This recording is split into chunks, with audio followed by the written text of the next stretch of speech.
Okay, so the belief is that the family introduction is the turning point. Like, before that moment, things are casual, and after that moment, things are serious. And I understand why it feels that way. It makes intuitive sense. Meeting the family seems big and formal and significant, so it must be the moment commitment kicks in, right? But that's actually backwards. The family introduction isn't where commitment begins. It's where commitment gets confirmed. And that's a massive distinction. Because what this means is that while you might be waiting for that moment as your sign, he's been going through an entirely different internal process. He's been asking himself questions you probably never heard, questions he may never say out loud, questions that are determining whether he sees you as someone he's currently dating or someone he could genuinely build a life with. And those questions get answered way before you're ever sitting at his mother's dinner table. So let's talk about the first thing he's already decided. The first one is whether you can actually fit into his real life.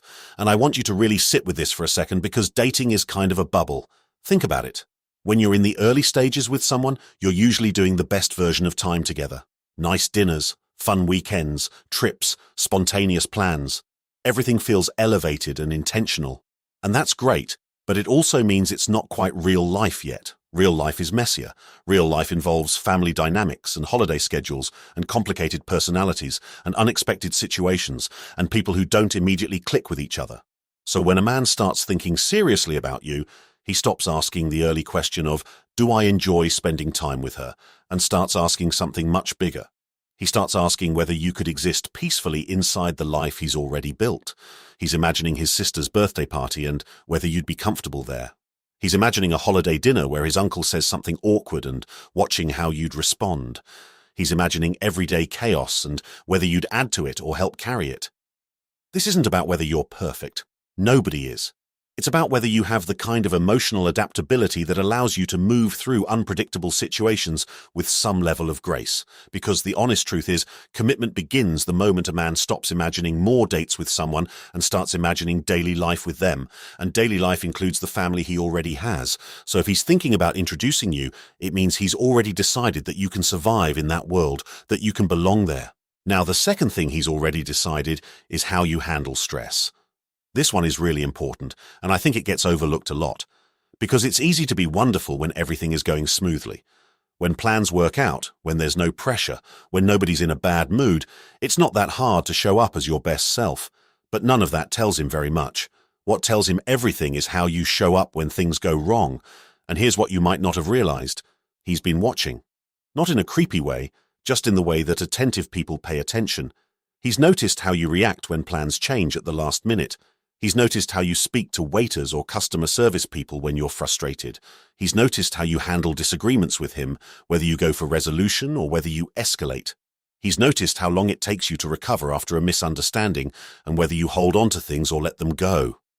Because here's his calculation. Family brings unpredictability. There will be stress. There will be moments that don't go perfectly. And if every small inconvenience in your relationship has become a crisis, he's paying attention to that.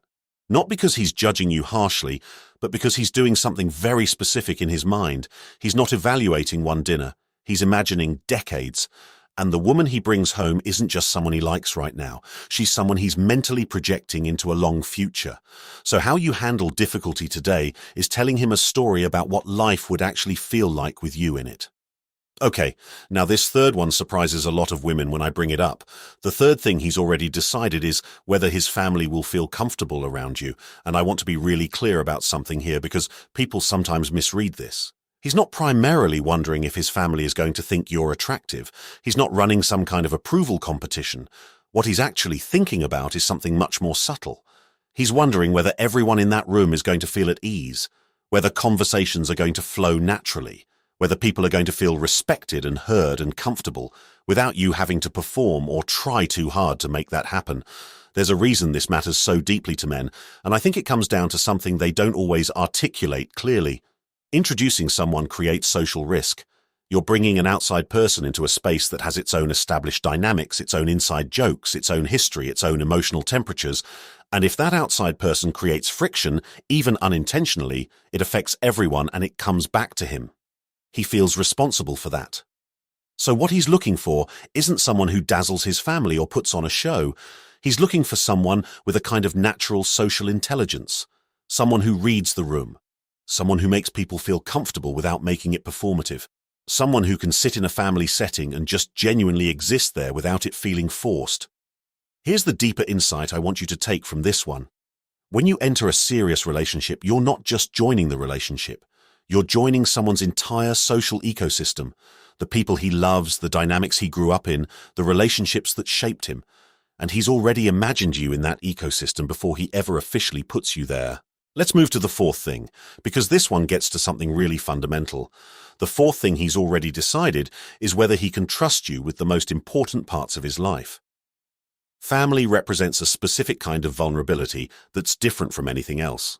His family is where his childhood lives, where his old insecurities come from, where the stories he doesn't tell just anyone are stored, where private traditions and inside references and the people who shaped who he is are all kept together. Letting you into that space means opening a door that most casual partners never even get close to. And before he opens that door, he's already asked himself whether you're the kind of person who would misuse what you find on the other side. Now, trust is one of those things people often oversimplify. They say things like, trust takes time, and okay, time is part of it. But time alone doesn't build trust. What builds trust is consistency. It's the accumulation of small moments where you said what you meant and meant what you said. Where you kept things private that were meant to stay private, where you showed up the way you said you would, where your behavior was predictable in the best way, meaning he could rely on it. By the time a man is considering introducing you to his family, he's already been taking stock of all of those small moments. He's been quietly building a picture of who you are when things are normal, when things are hard, when you could theoretically take a shortcut or cut a corner, and whether you did or you didn't. That picture is what tells him whether you're someone who can be trusted with his most vulnerable spaces. And family is the most vulnerable space most men have. Now, the fifth and final thing, and honestly, this is the biggest one of all. The fifth thing he's already decided is whether he sees you in his future. I want to be really precise here because this one is often the most misunderstood. People think meeting the family is where the future starts, like, okay, he introduced me to his mum, now we're building something. But what's actually happening is almost the opposite. Meeting the family is usually not the beginning of him imagining a future with you. It's confirmation of a future he's already started to see. Before that introduction ever happens, he's been sitting with questions, real, serious, quiet questions. Questions like, can I picture us actually living together? Would I be genuinely proud to have her beside me in any situation? Can we work through problems together without it destroying everything? Does life feel lighter and better with her in it, or heavier and more complicated? And maybe the most important one of all, would I genuinely regret losing this person?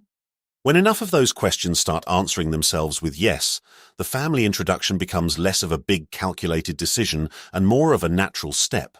Because in his mind, he's already walking a path forward. He's already begun building something internally, and introducing you to his family is simply the external expression of something that started growing much earlier, in the quiet moments, in the private thoughts, in the way he started seeing you differently.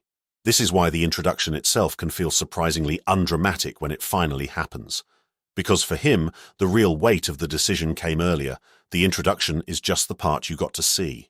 Now, I want to bring all of this together for you because I think there's a really important practical takeaway here.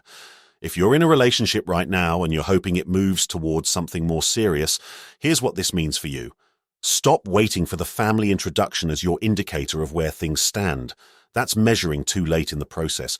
What you should be paying attention to are the questions he's already asking, even if he's asking them silently. Because here's the thing, you have influence over every single one of those 5 decisions. Not by performing, not by trying to be someone you're not, but by genuinely being the kind of person these things come naturally to. Can you adapt to real life, not just the elevated bubble of early dating? When stress shows up, and it always does, how do you handle it? Are you the kind of person who makes the people around you feel comfortable and at ease? Have you been consistent in a way that builds genuine trust over time? And does he have real reasons to imagine you in his future, not because you've convinced him of anything, but because being with you actually makes his life feel better? These are the things that move the needle. These are the things that take someone from being someone he's dating to someone he can't imagine not having in his life. And look, I want to be honest with you about something here. Not every relationship is going to arrive at that place, and that's not always about you. Sometimes the timing is off. Sometimes 2 people genuinely care about each other, but they're at different points in their lives. Sometimes a man has his own internal work to do before he's capable of building anything real with anyone. Those are real things that exist. But what I want you to take away from today is this. When a man is at a place where he's genuinely ready and genuinely interested in building something, the process I've described is usually already happening beneath the surface. And the women who tend to move naturally toward that kind of depth aren't the ones who are trying the hardest to impress or trying to manufacture the right moments. They're the ones who are just genuinely, authentically themselves in a way that answers all 5 of those quiet questions with yes.